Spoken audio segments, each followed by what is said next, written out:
سلام د نن ورځې څو تازه او مهمو خبرونو ته ښه راغلاست له پښتو غږ نیوز یوټیوب چینل څخه. هرات کې د طالب ځواکونو پر لیږدونکي موټر برید، 2 وژل شوي 18 ټپیان دي.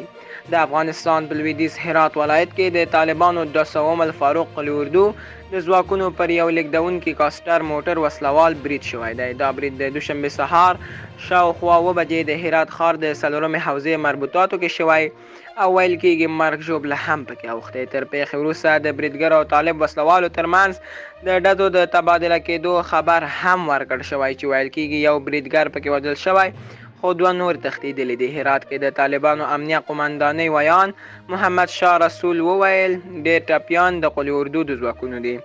د طالبانو د دفاع وزارت ویان عنایت الله خوارزمي وایي په دغه برید کې 2 کسان وژل شوي او یو شمېر نور هم ټپیان دي.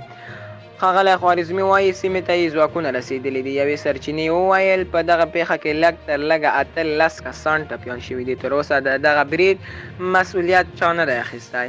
تر دې مخکې پر طالبانو د ورته بریدونو مسؤلیت داعش وسلوالو منلی. څه موده وړاندې کندوز کې د طالبانو 218 عمري قلي اردو د تخنیکي کارکوونکو پر لیږدونکي موټر چاودنه شوې وه چې 4 کسان پکې وژل شوي وو. ګرانو لیدونکو که تاسو زموږ ویډیو په لومړي ځل ګورئ زموږ چینل در سره سبسکرایب کړئ او په خوا کې در سره د ګنټۍ په نشان هم کلیک وکړئ تر څو د ټولو نه مخکې زموږ تازه او نوي ویډیو تاسو ته در ورسیږي.